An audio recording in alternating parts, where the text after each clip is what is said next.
Hello, everyone. Thank you for joining us today. Before I introduce our speaker, I'd like to just go over some housekeeping items before we get started. We would greatly appreciate it if everyone could stay on mute.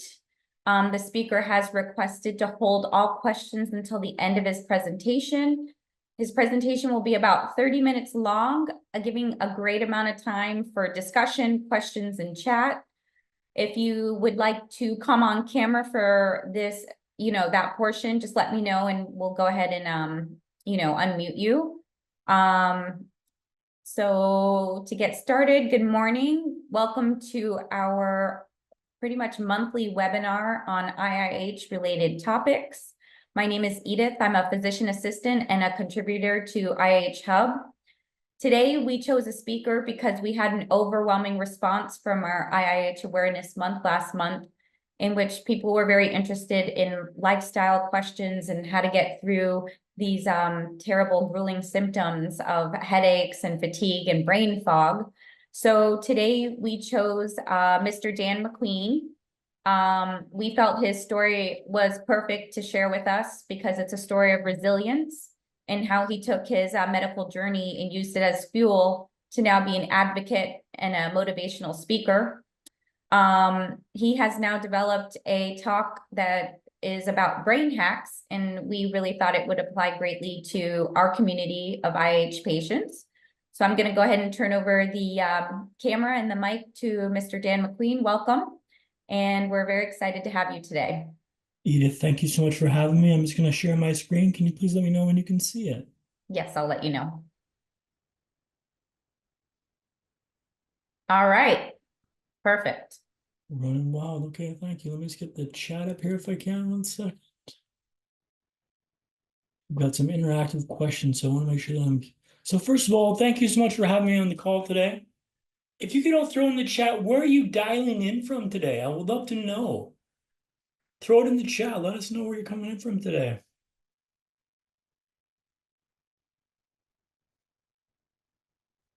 So we actually have some people from Canada, New York, Florida, and California so far. South Africa, wow. Huh. Maine, okay, wonderful. Okay, so we got New York, perfect. Thank you, Pierre. So I'm calling in from rainy Vancouver, Canada today, which I call home. I moved home 2 years ago from London after 10 years in London. But that's neither here nor there. We'll dive into that in just a second. So you can see my screen, we're good to go? So I'm very excited to be speaking with you today about a subject matter that's close to my heart. Resilience, mindset, perspective, adapting to life's changing circumstances. So I'm going to dive into things quickly now just because I want to get to the crux of the talk as quickly as possible. So who are you? Who are you? Who are you? You can see that, right? Yeah, good. So I'm quite interested by IIH and reading all about the prognosis and symptoms that you have. It sounds horrible. Let me start off by saying that. We'll dive into how this relates to me in a little bit later on, but brain fatigue, fog, dizziness, headaches, nausea, vision impairment, massive pressure in the brain, untrackable where this is coming from, but like just a debilitating, painful vibe that lasts for a long time. And I got a lot of empathy for you because I've experienced something very similar. We'll dive into that in just a second. But all these symptoms are very familiar to me, and I really know how much they can impact your day-to-day. In fact, I remember just being told just recently I was down in Palm Springs for my brother's stag last weekend, and just, having someone mention, Dan, we meet at a bar and you had sat down to take a break and you were there for like 45 minutes and you said you'd be about 5 minutes, and I lost track of time because the pain was so bad in my head. So massive empathy for you. There's a lot of overlap, and I'll draw some parallels as we go closer into the presentation, okay? So, lesson learned. We're going to carry a through line through the talk today. This is Epictetus, Stoic philosopher. He's famous for saying, amongst other things, it's not what happens to you, but how you respond to it that matters. It's not what happens to you, but how you respond to it that matters. We're going to carry this through line through the talk today. Why am I speaking? The call. People don't buy what you do, they buy why you do it. People don't buy what you do, they buy why you do it. Thanks, Simon Sinek. I feel called to share my story, my perspective, my lessons learned because I paid for them in such a dear price. I had so much help through my process, through my recovery. Maybe you don't have that help. I want to give you the roadmap, the compass that I've used to navigate back to my today. I did these brain scans. Off pace, but we'll tell the story quickly. I did these brain scans last year at this company called Health Tech Connect in Surrey, BC, Canada, who I did a keynote or a breakout session for actually as well. Put this cap on your head, they inject you with fluid, and they track your synapses firing. So they ask you questions like microphone, computer, clicker, laptop, screen, coffee, and see if your synapses fire. My results came back as average. I've had 2 traumatic brain injuries. Results came back as average. You know, I should be pretty happy with this, right? But I read this as shockingly average. I'm shockingly average. We'll go through quickly what I went through a little bit later on, but I was a bit miffed by this. You know, I'm not average. I'm much more than that. The more I realized about it, the more I thought about it, the more I realized that that's actually a good thing. That I'm no smarter or better than anyone that's on the call today. I'm average. My brain average is average. And that means that you can do this stuff as well. I'm just toes over the nose of my board running this wave down. I've decided what I want to do and I'm diving into this full hog. I'm chasing this down with everything. It's a mindset shift. It's a mindset and perspective that you're adapting to address the adversity and the hardship. Quick overview today. We're going to go through medical rap sheet, what happened to me, go through goals, and we'll finish off with strategies and hacks. These will be available for you to download at the end of the session today, so you don't need to take notes. So before this happened, I was a healthy and active 20-year-old guy living and working in London, England. Here's some photos of me when I lived in Sweden before I moved to London. Cruising through the docks in Malmo, Sweden on the left-hand side. Fishing up in Nacka, Sweden on the right-hand side. Started having these headaches, you know, these headaches that were debilitating, these headaches that were atrocious, these headaches that stopped the world for me. So on the tube one day, the tube's how you zigzag around London. Lumbering towards Nine Hill Gate Tube Station on the District Line. Those of you that know London know the District Line is a lumber at the best of times. Headaches were so piercing, so deafening that my vision started to go starry. And I saw stars. And it slowly started to fade to black. It was a race to see who could get to the station first. Stepped on a Nine Hill Gate Tube Station, mind the gap.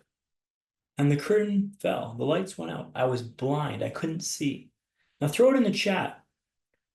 What would your first initial reaction and thought be if you were blinded on a tube station in London? The station's swirling around you. And I can't see a lick. What would you think? What would you feel? What would you do? Put in the chat, please.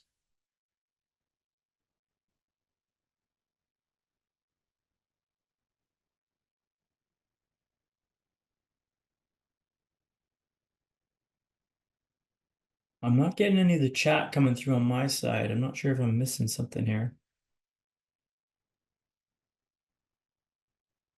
Don't worry, I think some people are still joining, so Okay, and sometimes we're a little shy. We get warmed up by the end. that's fine. Thank you so much. Well, I'll tell you what happened to me. I was terrified. The station's swirling around me, and I decided to, my best course of action was to stay still and not move, not draw attention to myself, and just think and think and think, hoping that some magical revelation would come to me. After the longest 3 minutes of my life, my vision came back, and I carried on my day. I went storming back into A&E the next day. A&E is accident emergency in the UK, like ER in the States. And I told them, look, something was definitely wrong here. I was blind on a tube station in London. I couldn't see what's going on. They ran some more tests. Again, they thought it was vertigo and they sent me home. But they told me on the way out, I could always get my eyes checked by an optometrist. An optometrist would say, yeah, the eyes are an extension of the brain. Sure, we'll check that out. So the next day, I found myself in Mr. Patel's chair. He was midway through a routine eye exam when he stops the exam. Excused himself from the room and he comes back a few minutes later with a sealed envelope, which he handed to me. He told me to go directly to Moorfields Hospital, which I did. Well, IIH. Tell a lie. I stopped at home first to grab a Jack Reacher book by Lee Child, phone charger and a bite to eat. Then I arrived at Moorfields Hospital, handed them that sealed envelope. They ran the same test there, then escalated me up to Charing Cross Hospital. We're getting somewhere, I'm thinking. This is a positive thing. This is good. Now, it turns out I had a dangerous buildup of pressure in my brain caused from a non-cancerous cyst in my pineal gland. This prevented the fluid from my brain to drain as it normally would, causing the pressure to build up in my head. Now, it turns out I required emergency brain surgery tomorrow. Now, it turns out the world will change altogether. After a frantic back and forth with folks in Canada, the last text message my mom received reads, "I'll see you soon, Mom. I think I'll have a new haircut next time I see you. Love, Dan." Mom's in the air flying to London on June 21st, 2014. I'm on the operating table. Something goes horribly wrong, and I have a massive bleed in the brain hemorrhage. And the cyst burst when they operated. Mom lands and finds them in critical condition. Was in a coma for 4 weeks. Was in and out of consciousness for months after this. Things were dicey, touch and go. And all of a sudden, I was learning how to walk, talk, and smile again. Through the trial session, this is when I used to work at Hootsuite, and my friends there told me I need to make clear how low things got. So when you get low, low, low. To say things were in a bad way would be an understatement. It was a constant battle and intensive care to keep me alive in those 3 weeks. Hooked up to 13 tubes and hosted him on various things, even medicine. Alarms constantly went off as blood pressure spiked and heart rate too high. Parents weren't sure I'd make it out of this one, and if so, what state I'd be in. Eventually, I stabilized. Made my way to Moorfields Hospital, or Wilson Rehab Center. My leg had atrophied in the coma, so I had to wear a splint to stretch out my leg to get my leg movement back. I want to point something else in this, folks, but understated, so I'll point it out to you. Some of you might call this avant-garde. Others may be fashion forward. I call this my confused pirate look. Does that eye pitch look right to you? Didn't think so. I want to share a story about dropping the clicker just so you can know how painful the splint was for me. So the first night I wore the splint through the night, no issue, no stress. This will be easy. I thought this will be easy. Boy, was I wrong. The second night, after 20 minutes, it was painful. After 30 minutes, it was dreadful. After 40 minutes, it was unbearable. I buzzed the nurse. We get the splint off my leg. I can't handle the pain. I tell them I can't handle the pain. But on the way out, I tell them, tomorrow we're doing this for an hour. I'm a walker. I can handle the pain. Big talk, big talk. So third night, they wrapped my leg, tied off at the ankle. Give me the clicker, the nurse call button. Go patrol the Wilson ward. Now the Wilson ward was an L shape, so short on this side, long on this side. Short on this side, long on this side. They leave me in that hospital room that smells like only a hospital room can smell. Sanitized, sterilized. It's clean, but you wonder what sort of atrocities have been committed under the guise that lemony zestness. After 10 minutes, the leg's painful. After 20 minutes, the leg's dreadful. After 30 minutes, the leg's unbearable. The pain is excruciating. I can't even describe it to you. I start passing the clicker back and forth, trying to distract myself from the pain. Now, I've got double vision from the brain injury, which I still suffer from today, which is why I'm on the eye patch. Which means this clicker going back and forth, I can't see much of this. As the pain ratchets up, my throat's getting more enthusiastic. Till eventually, inevitably, I drop the clicker and it lands on the hard linoleum floor 3.5 feet down the ground. Sugar, I say. I didn't say sugar. I look over the edge of the bed. I can see the clicker that lie on the floor looking back at me. If I get that clicker, I can stop this pain. I can end this monstrosity. Only problem was, if I fall from that height, might break my arm. In fact, I figured about a 50-50 chance you'd break my arm. A coin flip, not the best odds. I changed tack. I'm trying to untie the splint, but it's tied up at the ankle, not at the hip. I can't reach that far down. I'm not that flexible. Help! Help! I yell. The walls in an L shape, right? Short on this side, long on this side. short on this side, long on this side. They're far into the ward. They can't hear me out for help. I decided to flip the coin. Drop down and grab the clicker. Even if I break my leg, even if I break my arm, at least the splint's coming off my leg. That's the most important thing, number 1, 2, and 3. Lower myself off the edge of the bed, and I crash down in the heat. Blankets, wires, cables, it's all a go. The arm holds, and I hammer the clicker, expecting the nurses to come bursting into the room like the bat signal's been put up. They kind of stroll in 5 minutes later. What are you on the floor of? First of all, I say, that's a fantastic British accent up there. Where did you say you're from again? No, I didn't say that. So let's fit splint off my leg. People will tell you all about this. It's not what happens to you, but how you respond to the matters, right? It's not what happens to you, but how you respond to the matters. The reason why I'm telling you this story is I learned 3 lessons from this experience. The first lesson being, let's not pass the clicker back and forth. That's a bad idea. The second lesson was let's tie the splint up at the hip, not the ankle. That way I can untie this shit that's happening going forwards. And the third and probably most profound lesson I learned was let's always be solutions oriented from this moment forwards. When things go sideways in life, which sure as you're born, they will, let's focus on a solution-based system of thinking and adapting the situation. With the help of the splinters, we'll start walking all over the Wilson. Here I'm in the Zimmer frame looking forward. Then we moved up to walking and tooting Broadway. So can you please put in the chat if you've been to London, England? Jolly old, cup of tea, fish and chips, bad teeth. Have you been to London, England?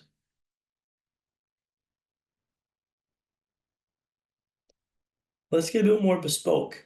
Have you been to Tooting Broadway? Has anyone been to Tooting Broadway?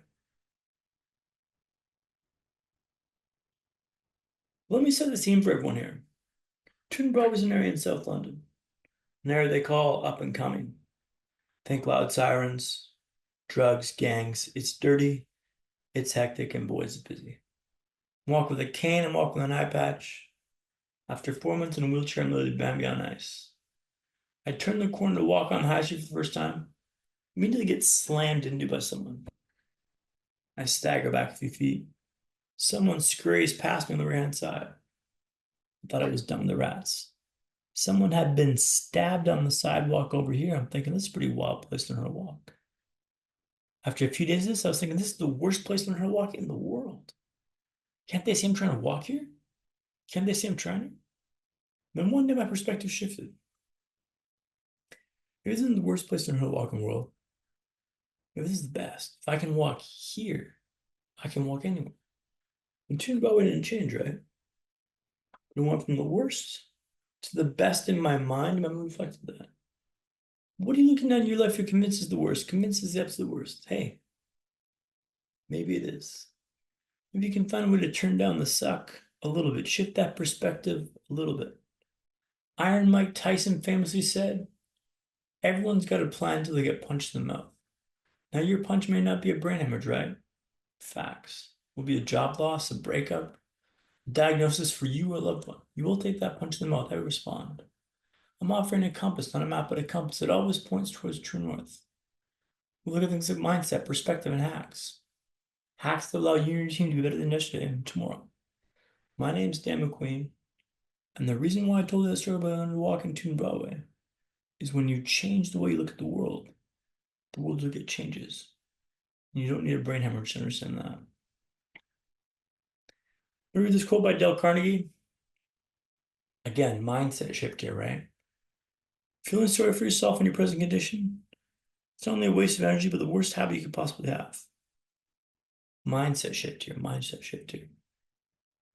Goals. So goals help me a lot through this rebuilding process, and I want to share a few examples with you.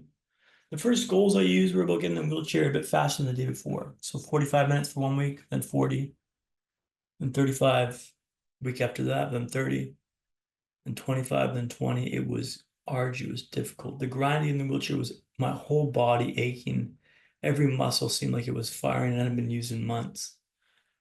It was grimy, dirty, but it was a goal to aim at and shoot for and improve on week after week.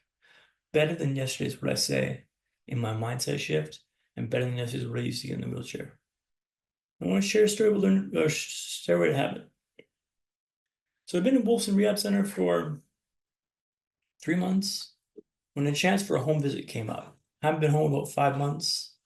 And the only thing that stood between me and the way of having a home visit were the stairs to get back to my flat in Hammersmith. As my mom put it, there must be 100. Actually, there's 44 steps. 44 steps didn't sound like much, but keep in mind I was fresh out of a wheelchair. That seemed like a rather tall order. Began training the stairs in the hospital, building up to 44. 44 was all I needed a weekend away, a weekend out of that dreary hospital. I set this goal for myself, rather was set for me. Come hell or high water, I was making up those 44 steps back home. Over the course of a few weeks, I managed to build my way up to 44, back home. So picture the last leg of that 44. I made the best BLT sandwich of my life at the top of those 44 stairs. But it was 44 stairs, not 100. Goal setting is very key, but make sure you hit the right target. Hacks. So again, we're going to do the hacks together. And this is going to be a very important part to dive into this. Again, this will be emailed to you after the session today, so no need to take notes. First one I have here is make your bed. Make your bed for 2 reasons in the morning, okay? The first reason is the room will look tidy. It can be a bit messy, but the bed's made, the room will look tidy. The second reason is it's the first task you accomplish in the day. You pave the way for more success. Last thing you do in the day is get into bed. Hey, I accomplished that in the morning. Tim Ferriss says you win the morning, you win the day. Next, I have exercise. For me, this is swimming. I love swimming. But for you, this could be a walk, this could be yoga, this could be jogging, this could be any sort of physical activity. Mood follows action. Get in your body, get a sweat on. Take that on if you can. Once you're done working out, you're going to have a shower. I got 2 suggestions for you here. The first one is buy some eucalyptus oil. Amazon, wherever you buy your oils, I don't really know where you get yours from. I get mine from Amazon. Sprinkle a few dabs of this in the shower. You're now transported to the spa every day. The second one here is end the shower cold. Nothing heroic here, 1 to 3 minutes. I'm in Vancouver, Canada, so that's not that onerous. It's probably colder than it is in Florida, I'll be honest, but go into the suck intentionally. Earn that day in, day out. 1 to 3 minutes, and watch results compound over time. Meditation. This has been the best habit I picked up since brain injury. The best habit I've picked up since brain injury. I meditate every day for 20 minutes. It's a big number. How do I start with 20 minutes, Dan? Great question. I would have thought nothing less from this crowd. But I started with 2 minutes in the morning. Next week I did 4. We kept that 6, then 8. You can stop and start wherever you want, but start with 2 minutes in the morning for 1 week and just see where you end up. But ratchet up by 2 minutes every week. And you're ratcheting your way up to a better life, a better than yesterday kind of vibe. There's a guide here you can download and teach you how to meditate. Icebreakers. So this is one I used in London. For those of you who've been to London, it's quite a busy city at times. It's not New York levels, but for Europe, it's quite busy. Piccadilly Circus, Oxford Circus, they're a bloody circus. Find an icebreaker. What's an icebreaker, you might ask? Someone who's walking in your direction and you can walk behind. You follow in their wake, their slipstream. Let them deal with the oncoming traffic and strife. Leverage this to minimize fatigue as best you can. It's a great hack. Something I used a ton in London, not so much in Vancouver because it's not that busy in Vancouver, but it's a very good way to minimize fatigue and stretch your battery over the course of the day. How to foster a resilient mindset. So foster is the key word here, right? You can flex this muscle, you can build resiliency by keeping promises to yourself. Alex Hormozi says, show me your stack of undeniable evidence that says you do what you say you're going to do. I don't negotiate with myself anymore. I go in the pool, I owe those lengths. So I'll go in the pool and I'll think, I owe 40, I owe 50, I owe 60, I owe 70 lengths, and I owe those lengths, save one exception. There's a backstroker in my lane. I will skip that number in an instant. I've got a special thing with backstrokers, but this could be walking. I used to live in the Haringey Ladder and Turnpike Lane, and I'd walk before work for 1 block 1 week, 2 blocks the week after that, 3 blocks the week after that. And I slowly ratcheted this up after days, weeks, months, and years of work. Cold shower. I cold shower every day now. Initially, this was a super difficult task to do, but now it's a muscle that I flex. I know I can do it because I've done it time and time again. But build that undeniable stack of evidence that says you do what you're saying to do. Keep promises to yourself. And this can be small. And you ratchet them up over time if you want to, or you keep it where they're at. But prove that you say you do, you do what you say you're gonna do. That's what I'm looking for. Fika. So as I mentioned earlier on, I lived in Sweden for a year, studied my master's. Great time in Sweden. Lots of learnings. But fika is probably my favorite one that I learned from there, and that's Swedish for coffee break. So when I went back to work after the brain injury, I suffered from fatigue quite tremendously, and I had fatigue at the desk at times. And that's not a good look for you because you kind of fall asleep at the desk, slunched over, you get knocked away by your colleague, and it's not a good look. So I really thought I have to get up and stretch my legs, change the environment. So I went for fikas, grabbed a friend or just one on my own, have an espresso macchiato or whatever drink you want, a little treat. The change of environment, the vibe check, the refresher in the day is perfect to get myself going and minimize fatigue. Challenge. So challenge is I'll give you an example of this. So early days from the brain hemorrhage, I showered with a bath mat, okay, to help me stabilize in the shower. And every day I would hang up the bath mat on the shower to dry. And I'd see this bath mat and it would drive me nuts because I just knew, damn, this bath mat says you're not good enough to shower. And it drove me up the wall crazy. One day I told my folks, I'm not using this bloody bath mat anymore. They were very worried about this because I might slip and fall, might hit my head. But the thought of doing this bat mat just drove me up the wall. So one day I didn't use the bat mat. And guess what? I was fine. So I retired the bat mat. Used to walk with a cane to help stabilize myself from the brain injury and the unstable walking. Went to Vancouver for a trip, forgot the cane in London, and guess what? I was fine. So I retired the cane.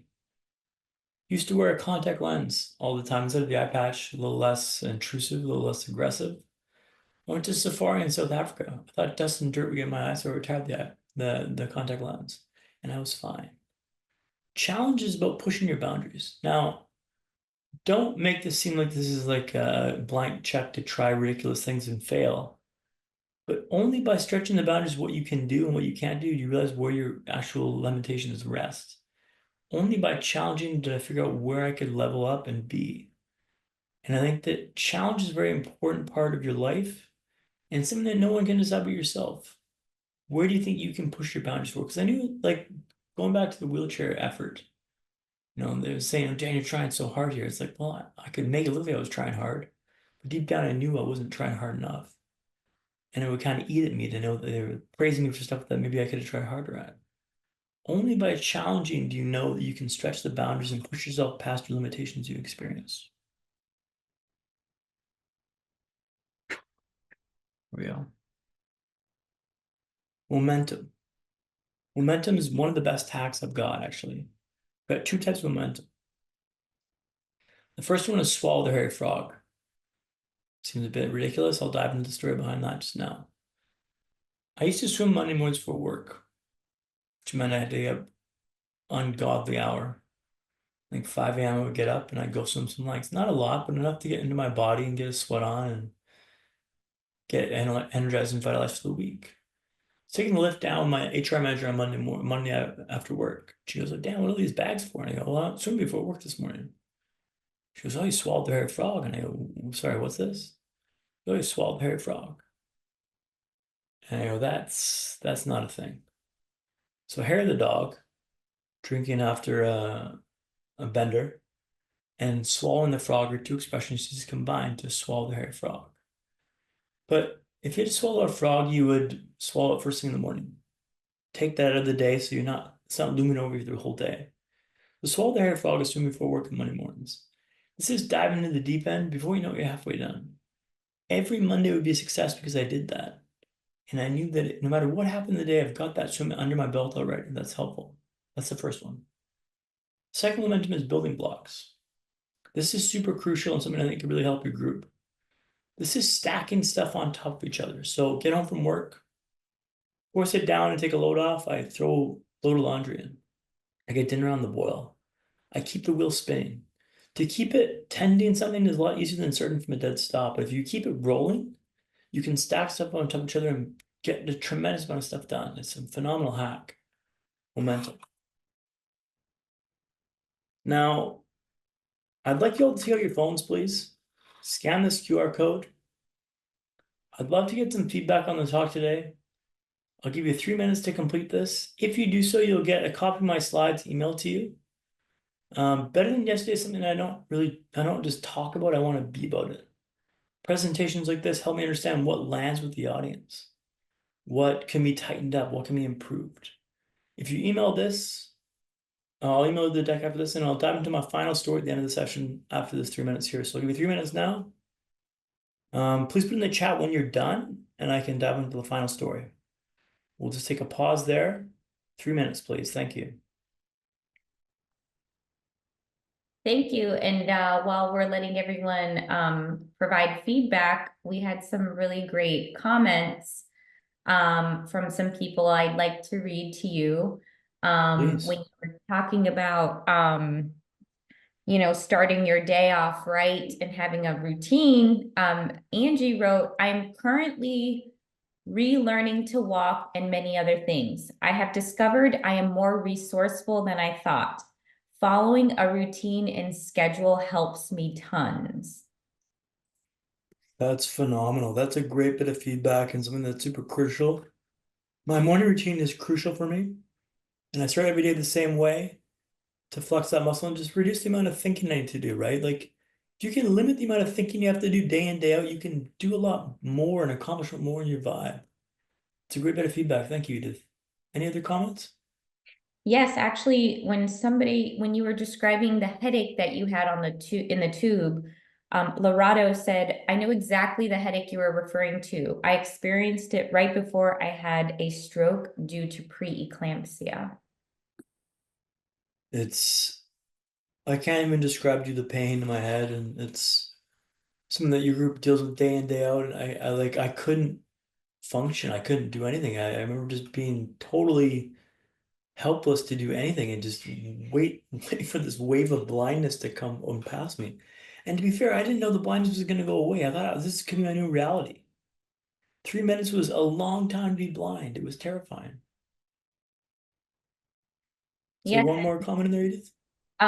Yeah, actually, a lot of people who don't know that they have IH, they actually have a very similar story to yours, where they're maybe routinely seeing the optometrist, or they, go in for a check because maybe they have some fuzzy, ness or some vision changes. And kind of like your story, they're told, you need to go see a neurologist, but don't really say much else. And they go to the hospital or they go see this specialist, and then, this grand workup and this whole journey starts. Um, It you was know, just terrifying. yeah.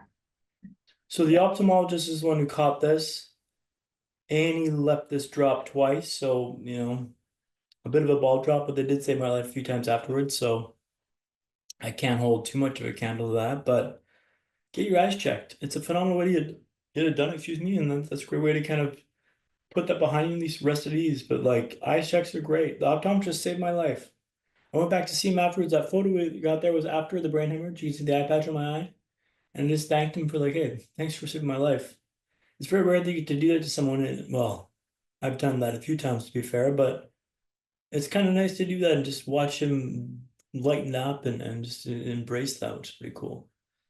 So we're gonna dive into the final story now. Thank you for adding the feedback. This is the next step. This one's close to my heart because it's the freshest story I've got. You can see now I'm wearing an eye patch on the call today. Wasn't always the case. I kind of moved away from the eye patch. But I had recent eye surgery in the left eye. I had one surgery on the right eye in Vancouver, one in London. The one in Vancouver really opened up the sutures, or not sutures, but the tie downs that they have in the eye, so I can move it around a lot more. And I was taking a shot to fix the double vision. If I can get rid of this, it'd be awesome. Did some tests, kind of got the measurements right, and we had the eye surgery. And it backfired tremendously. I'm trying my head a lot to the left now to look through the right eye because I don't trust the left eye. from the eye patch today because I can't deal with the double vision. So double vision is not 1 and 1. It's like 1 and 1, and this one now flutters a little bit. So it's a wild vibe. My dad asked me, he goes, Dan, do you regret having the eye surgery? And I stammered off a quick, yes, it's changed everything. It's changed everything. The more I realized, the more I thought about it, the more I realized that I don't regret taking the next step because I was trying to improve this lot. I was trying to fix my issue. I was taking a shot and it backfired. And sometimes it will. Hey, it will, but you can't lose the mindset of taking the next step. So I have a book by Charlie Munger called The Boy, the Fox, the Horse, and the Mole. The boy's walking through a thick wood and he can't see a way through. And he yells back at the horse. He goes, I can't see a way through. The horse says, can you see your next step? And the boy says, yeah. So the horse replies, well, then just take that. That's what I was doing with the eye surgery, taking the next step. I just got done with a neuro-ophthalmologist, which is a brain and eye doctor who went to school for a lot of years. And we're going to try and have another eye surgery to try and rectify this, or at least straighten the eyes to make it less onerous to look through. But I don't regret having the eye surgery because I was taking the next step. And I want to implore your group to always try to take the next step, the challenge, the improvement, the better than yesterday kind of vibe. Chase this down. Say the odds of being a human being are 400 trillion to 1. 400 trillion to 1. That means you're more likely to have win the lottery like a million times than you have the life in the first place. This blip was in my DNA. Nothing I could have done to mitigate this. This growth in my pineal gland was there from birth and just grew.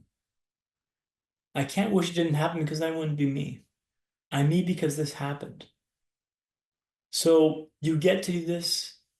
This happened for you, not to you. Chase it down, improve your lot. Thank you so much for your time. We'll dive into an AMA now, please.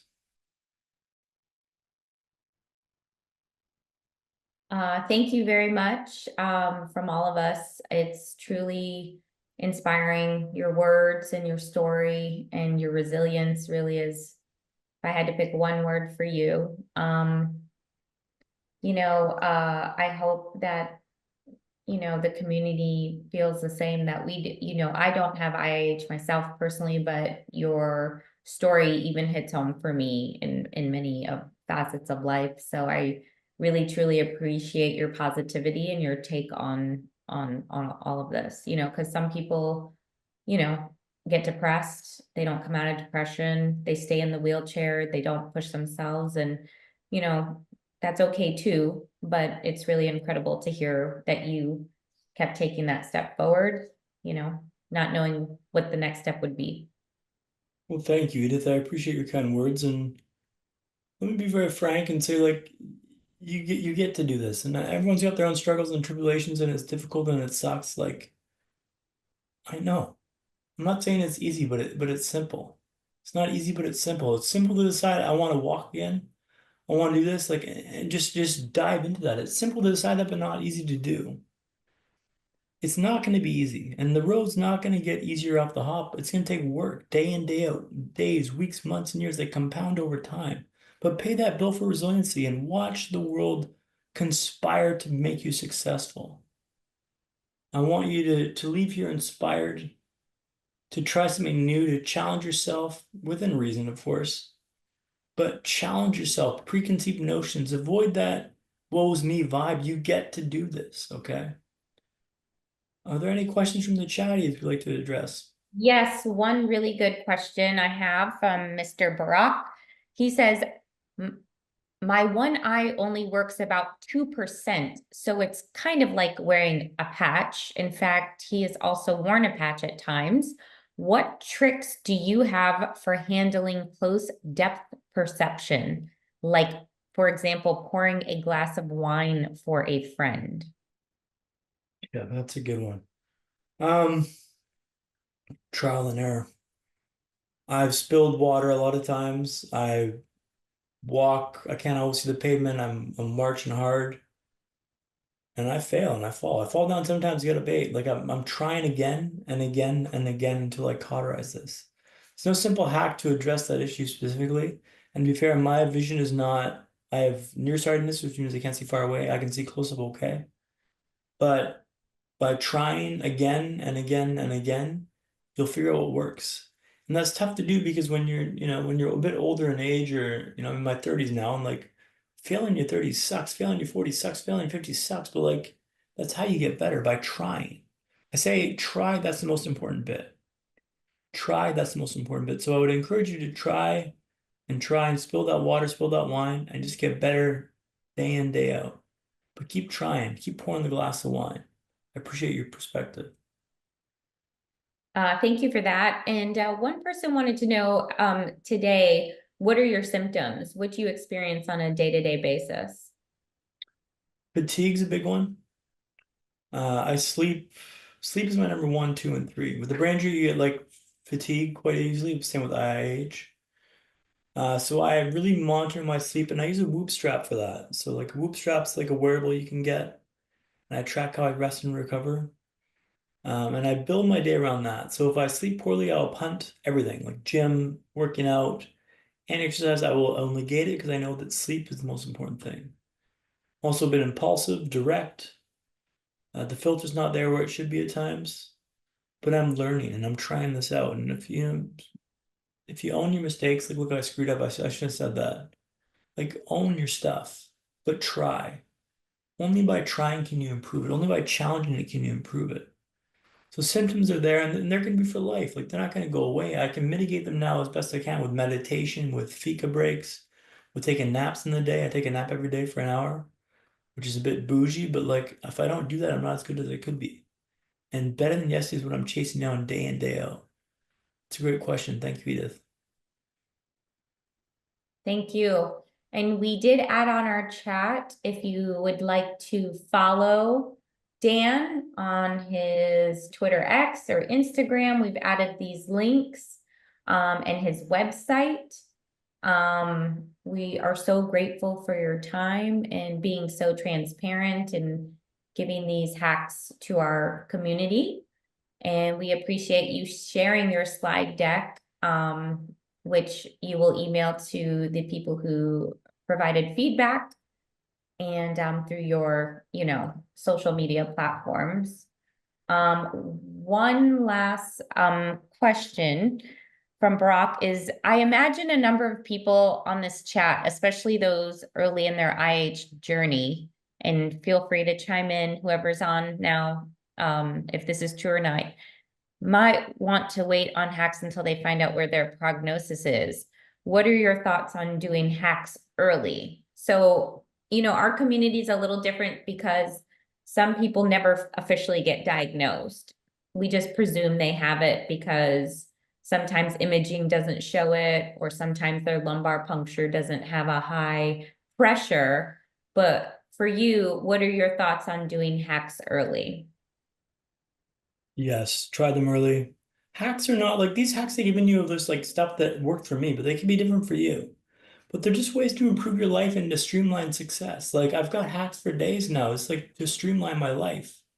These are hacks I've given you because I use these and they work for me. But they may not work for you. But like I've got tons of hacks that I share about improving like one of them got's like avoid the acute angle. So different kind of hack, but like when you're in a parking lot. This is an example here. This is not like verbatim use this hack, but like there's a parking spot closer to where you want to be, but it's quite tight. But there's a whole bunch of parking spots over here. Just park a bit further away. Avoid scratching your car or nicking someone else's car, and just park further away. Avoid areas where you can falter and fall. But trying this out and failing is the only way you improve this. So don't wait for a prognosis. Understand what works best for you. And like if you need a nap in the day, take a nap in the day. But only by trying this out can you improve your life and see what works and doesn't work for you. So with regards to hacks, take these or leave them. I don't really, it's not for me to say, but try. That's the most important bit. Try every day to be better than yesterday and to streamline stuff and know where you faltered and fell down. So I would encourage you to try them out, whether they be these hacks or not. Thank you for the question, Edith and Brock. No, thank you so much. Thank you so much for your time. We look forward to following you and your journey through your social media. And for everyone else, we look forward to seeing you at our next webinar. We hope to have one more before the end of the year. And we will be posting that on our website once we have a date and time. So thank you all for joining, and best of luck to you, Dan. All the best, Edith. Thanks for your time. Thank you All the so best, guys. much. Ciao.